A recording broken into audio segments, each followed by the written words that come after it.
On today's episode of the Cryptoverse, we're going to do a mini market roundup. We're going to talk about how LiteCoin edges closer to Monero by integrating confidential transactions. We've got Japanese Bitcoin exchanges preparing for surveillance when new regulations come in September. We've got one Bolivar, which is the Venezuelan currency, being so devalued it's now equal to one Satoshi each. We'll look into that. We can verify that on localbitcoins.com. We'll get into that later on. And here we've got an article from CoinDesk talking about Morgan Stanley CEO saying Bitcoin is more than just a fad. Quite different to what Jamie Dimon said, so we'll get onto that as well. But beginning, as we always do, with the market roundup courtesy of coinmarketcap.com. We have the biggest winner of the day. I've extended this to the top 30 for today because we've got some big gainers in the top 30. Now, EOS is the biggest mover in the top 30. It's gained 21.81%. The reason I'm mentioning EOS is A, I'm a big fan of it, and secondly, because it has had a terrible time recently, dropping right down to as low as 50 cents, and it was kind of dragging there for a while, but now it's on its way back up. It's 74 cents today after that 21% gain. Now, the honorable mention is going to go to the basic attention token. So EOS is ranked 23rd by market cap. The basic attention token is ranked 25th by market cap, and it's two places below it. Basic attention token has gained 15.54% in the last 24 hours, and it's now worth about 25 cents a token. So those two are the biggest winner and the runner-up, if you like, for the day. Biggest loser in the top 30, it's NEO. NEO has been having a good time recently, so this is a bit of a price correction, down 8.79%. If you want to buy a NEO token, you're looking at $29.23. NEO ranks in 10th place with its $1.4 billion market cap. I have a crazy coin award here. It's Walton. There it is in 48th place now. It's gained 75.94%. That raises it up to a coin price of $5.60. If you've never heard of this Walton coin before, they're talking about using RFID chips and then embedding them in real-world products and objects, and then you'll be able to track them on the blockchain. So you can imagine loads of applications for that. Internet of Things, supply chain, right? Say if you have something manufactured in China, you'd have each of the products tagged with an RFID chip, and then each one would have a unique private key, and you could then track every one of those across the world and every part of the supply chain when it was being shipped. So it's kind of incredible. That's what, barcodes are used for, to identify individual items. However, the blockchain will be a central database for that, which is immutable, and so on. So this is a really interesting idea.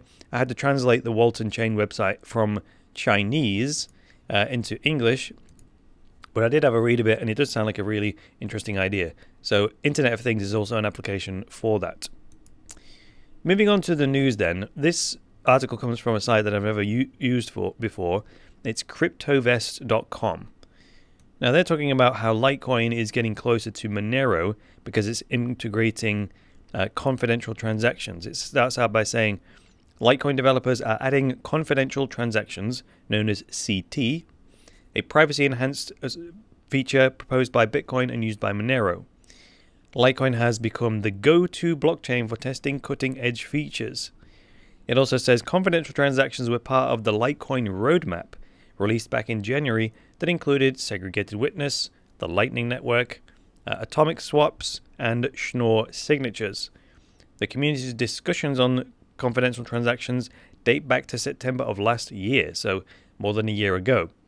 I first heard about confidential transactions and got into them in more detail when I watched one of those YouTube videos.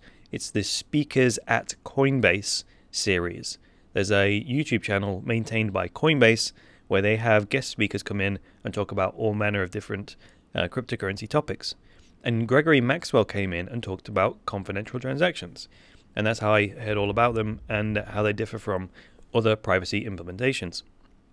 So the article goes on to say Bitcoin's governance issues are holding it back from quickly responding to much needed upgrades. And even though CT, confidential transactions, was proposed on Bitcoin in 2013, 4 years later, it is still yet to be implemented. And then it's finishes here by saying confidential transactions on LiteCoin will be optional on the network at a higher fee. So that's an additional service. So if you want to do a confidential transaction, it costs slightly more. So that's not too bad. Moving on to an article from the Cointelegraph here. This one's entitled Japanese Bitcoin Exchanges Prepare for Surveillance from the 1st of October. So in accordance with laws legalizing Bitcoin back in April, Japanese exchanges must register with the country's Financial Services Authority by the end of September. So it's saying here, August, meanwhile, saw the FSA create 30-member team tasked with ensuring exchanges continue to abide by the new requirements after the deadline. So they're getting ahead of themselves, making sure that after this September deadline, there is a 30-member team specifically charged with making sure that these exchanges comply. It goes on to say this will include, quote, this is from the Japan Times, quote, checking whether virtual currency exchanges manage customer assets separately from their own, and whether they have appropriate risk management measures in place, including how to respond to cyber attacks, close quote. So that's the reasonable regulation. You know, I talked the other day about if you could fit regulations or the rules on a single sheet of paper, that would help. So they're talking here about just like in the old banking system where you have to segregate client funds from the bank's funds to prevent them, if they're insolvent, it protects the client's funds from being stolen or lost. And then also, yeah, how would you going to respond if there's a cyber attack? The regulators just want to make sure that they do have a hack plan in place if that does happen. Moving on to another article from the Cointelegraph. This is the one that's entitled, In Bitcoin Testbed, Venezuela, 1 Bolivar is now equal to 1 Satoshi, which is incredible given that 1 Satoshi is the smallest unit that you can have in Bitcoin. So what's going to happen if the Bolivar continues to devalue? You're going to have multiple Bolivars per Satoshi. Anyway, it says the latest exchange rate stems from listings for peer-to-peer trading platform Local Bitcoins. And on Thursday, some eagle-eyed Reddit user looked at the Venezuelan exchange rate. So you can actually go to localbitcoins.com and look at the price of Bitcoin in Venezuela. So here is buy Bitcoins in Venezuela, and it gives the price. So you can monitor this for yourself. That's obviously what the person on Reddit did to find that out. And then this article has a heading called 2000% inflation, where it says Venezuela's population had to deal with an increasingly uncontrollable hyperinflation in 2017, with current levels circling around 2000%. And as the government burns through the last of its foreign currency reserves, the economy is becoming so unstable that the VEF, which is the Venezuelan Bolivar, are being sought at any cost, or alternatives to the Bolivar are being sought at any cost. So in these extreme cases, all of the objections to using cryptocurrencies kind of pale into insignificance when you've got people almost starving to death, and you have got people starving to death.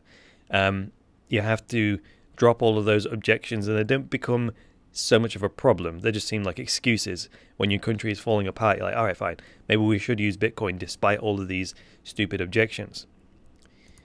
Finally, moving on to CoinDesk here. This is the article entitled Morgan Stanley CEO says Bitcoin is more than just a fad. So the head of one of Wall Street's biggest banks, Morgan Stanley, believes Bitcoin is, quote, more than a fad.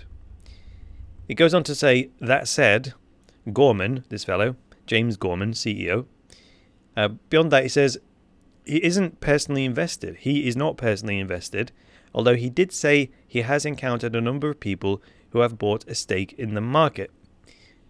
Gorman also says that he moderated his stance in contrast to comments issued by JP Morgan Chase CEO Jamie Dimon, who made headlines when, last week it was, I think it was, he said that he believed Bitcoin was a fraud. That was specifically why I picked out this story today, because you'd think that all of those Wall Street bankers and the CEOs would have a similar opinion. So I thought this was newsworthy when the CEO of Morgan Stanley comes out and says Bitcoin is more than a fad. So he recognizes the potential in it, which sits in stark contrast to Jamie Dimon, who said Bitcoin was a fraud. Alright, thanks very much for joining me today, guys. If you like this episode, go ahead and hit that like button. And if you're new around here, get subscribed. And if you would like access to my very best material, such as my structured online courses that will teach you things like how to make and save money with Bitcoin, check out cryptoversity.com. Alright guys, that's all for today. I'll be back tomorrow with another episode of the Cryptoverse. So until then, it's me, Chris Coney, saying bye for now.